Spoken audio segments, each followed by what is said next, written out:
Kita berdoa. Damai sejahtera Allah yang melampaui segala akal, itulah yang akan memelihara hati dan pikiranmu di dalam Kristus Yesus Tuhan kita. Amin.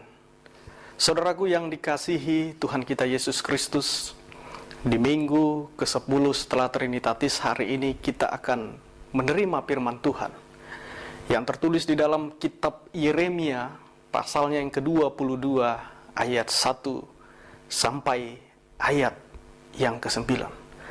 Saya akan membacakannya untuk kita semua. Mari kita sama-sama mendengar dan memperhatikannya. Beginilah firman Tuhan. Pergilah ke istana Raja Yehuda dan sampaikanlah di sana firman ini. Katakanlah, dengarlah firman Tuhan, hai Raja Yehuda yang duduk di atas tahta Daud. Engkau, pegawai-pegawaimu dan rakyatmu yang masuk melalui pintu gerbang ini. Beginilah firman Tuhan. Lakukanlah keadilan dan kebenaran. Lepaskanlah dari tangan pemerasnya orang yang dirampas haknya. Janganlah engkau menindas dan janganlah engkau memperlakukan orang asing, yatim dan janda dengan keras. Dan janganlah engkau menumpahkan darah orang yang tak bersalah di tempat ini.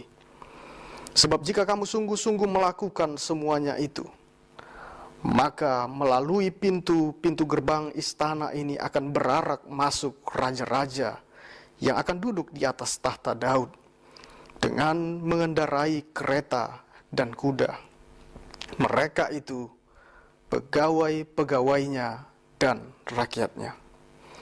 Tetapi jika kamu tidak mendengarkan perkataan-perkataan ini, maka aku sudah bersumpah demi diriku.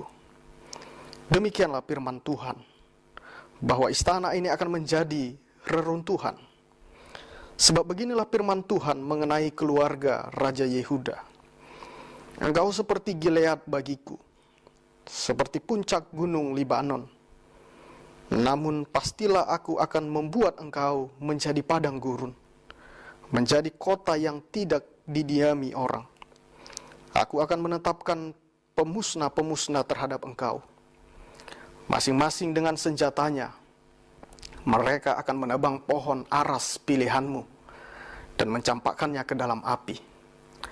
Dan apabila banyak bangsa melewati kota ini, maka mereka akan berkata seorang kepada yang lain, mengapakah Tuhan melakukan seperti itu kepada kota yang besar ini?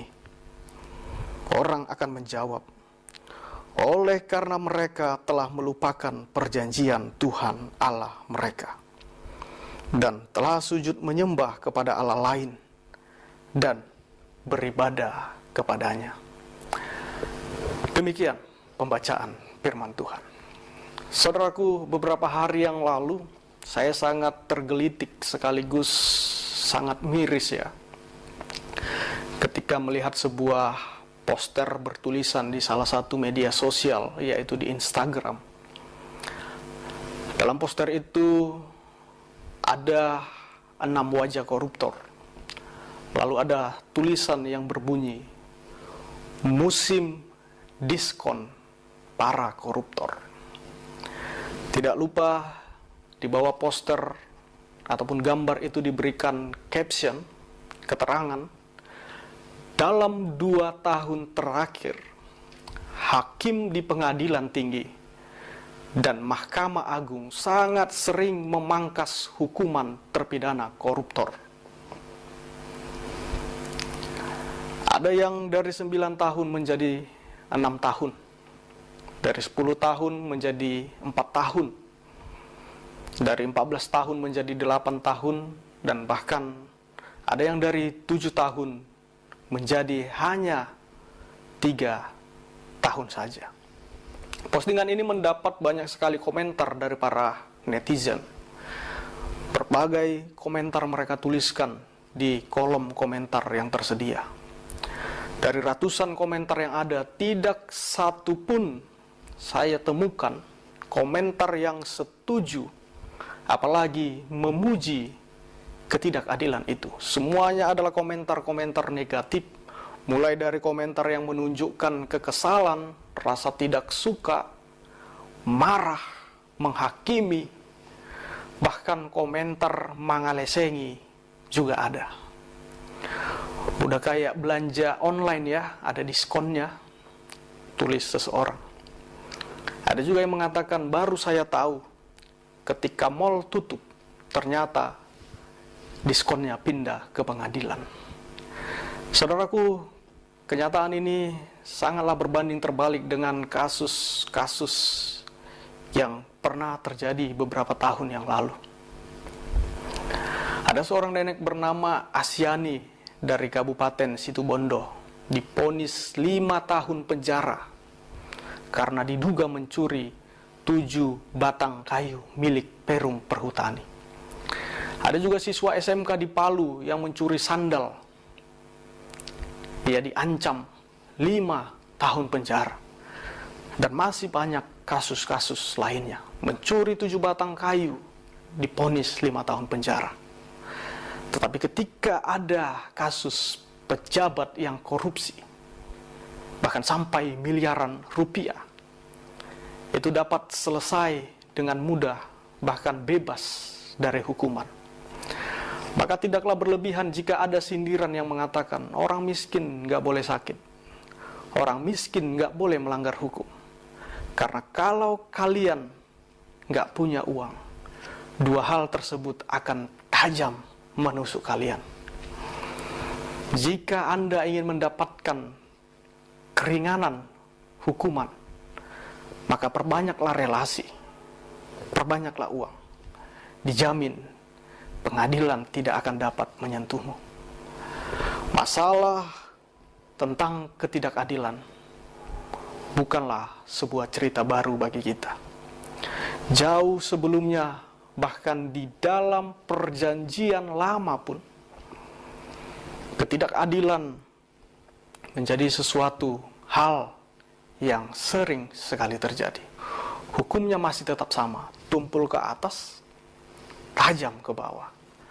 Dan tentu yang menjadi korban perkosaan keadilan itu adalah masyarakat kelas bawah atau wong cilik.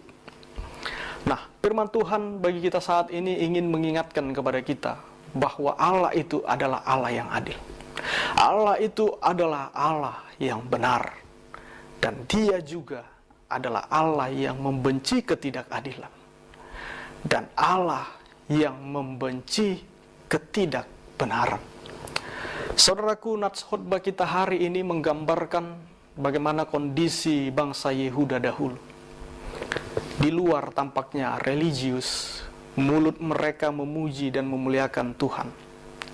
Tetapi sesungguhnya hati mereka jauh dari Tuhan. Mereka melakukan apa yang jahat di mata Tuhan.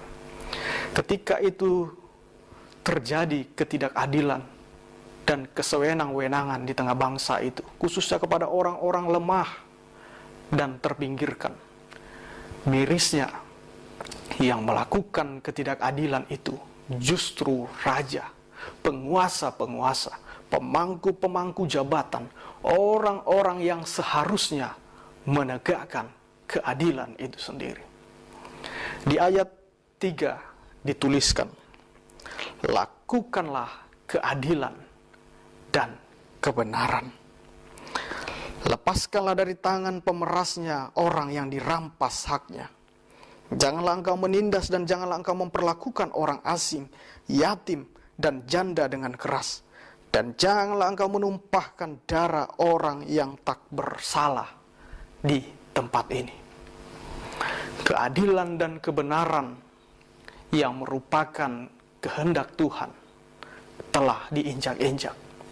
Para penguasa melakukan pemerasan, merampas hak orang miskin, menindas orang asing, anak yatim dan janda. Bahkan pengadilan menghukum dan membinasakan orang yang tidak bersalah. Para pemimpin juga hanya mengejar keuntungan dan mereka melupakan tanggung jawab terhadap rakyat yang dipimpinnya. Akibatnya rakyat tertindas, rakyat sengsara. Semuanya itu jahat di mata Tuhan. Oleh karena itu melalui Nabi Yeremia, Allah mengecam keras praktek ketidakadilan dan ketidakbenaran itu.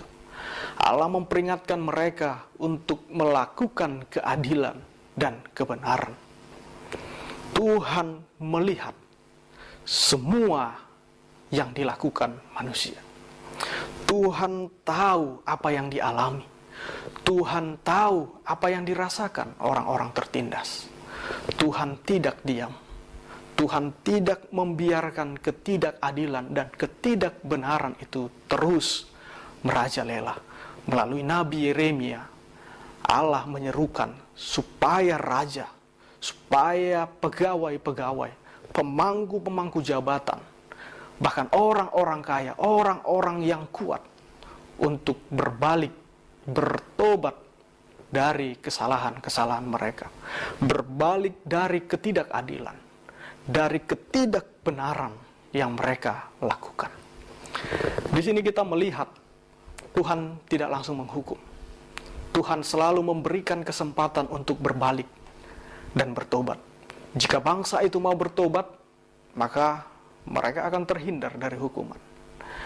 Jika bangsa itu mau bertobat, Allah juga akan memberkati tahta raja-raja berikutnya.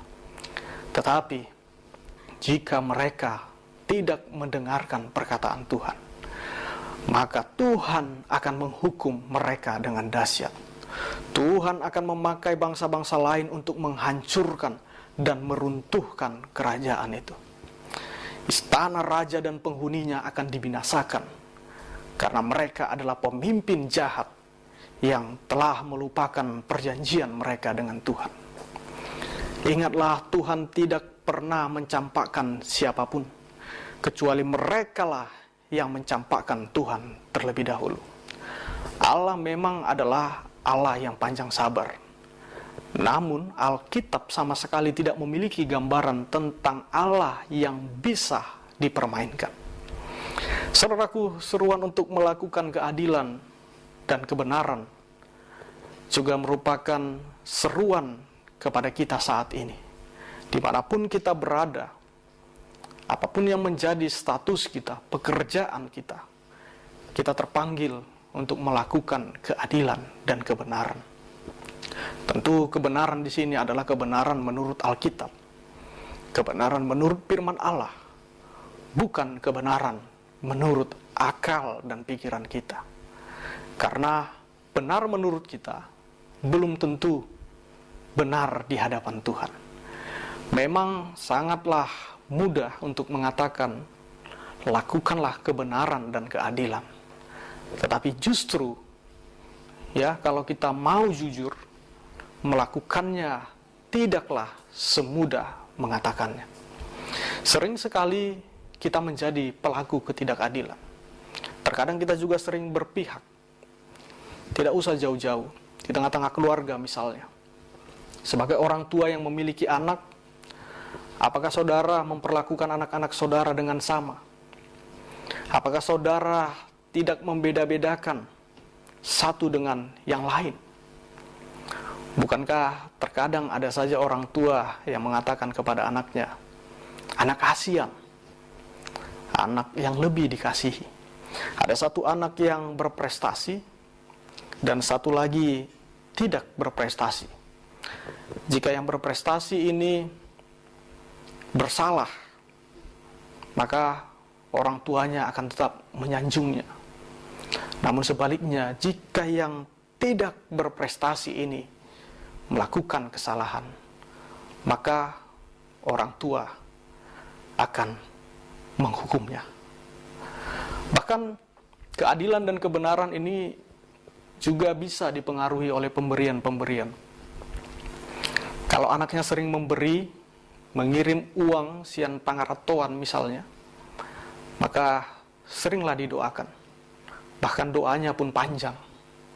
Sebaliknya, kalau tidak memberi, ya begitulah, dilupakan. Disinilah terlihat ketidakadilan orang tua. Saudaraku, saat ini di tengah-tengah zaman yang masih dipenuhi berbagai bentuk penindasan, ketidakadilan, dan ketidakbenaran, kita terpanggil menjadi agen-agen pelaku keadilan dan kebenaran. Baik itu di rumah, masyarakat, di tempat kerja, di lembaga pemerintahan, di lembaga pelayanan, bahkan di tengah-tengah gereja. Kita adalah penerus Yeremia untuk menyuarakan keadilan dan kebenaran. Walau menjadi orang adil, menjadi orang benar, itu akan membuat banyak orang tidak suka dengan kita, menjauhi kita, bahkan menyingkirkan kita. Tetapi tetaplah berlaku adil dan benar. Karena apa? Allah akan ada di pihak kita. Jika Allah di pihak kita, siapakah yang akan melawan kita? Siapakah yang akan menggugat orang-orang pilihan Allah? Belajarlah melakukan keadilan. Belajarlah melakukan kebenaran. Mulailah dari diri sendiri. Tanyakan dalam diri kita masing-masing, adilkah aku? Apakah aku sudah adil? Benarkah aku? Apakah aku sudah benar? Jangan orang lain yang kita tanya, tetapi diri kita sendiri terlebih dahulu kita tanya. Bagaimana kira-kira? Apakah aku sudah adil? Apakah kita sudah benar? Amin, kita berdoa. Terima kasih Tuhan buat firman-Mu yang kami dengarkan. Berkati firman-Mu ya Tuhan, mampukan kami untuk dapat melakukannya dan menghidupinya setiap hari. Di dalam Kristus Yesus kami berdoa dan mengucap syukur hanya kepada-Mu. Amin.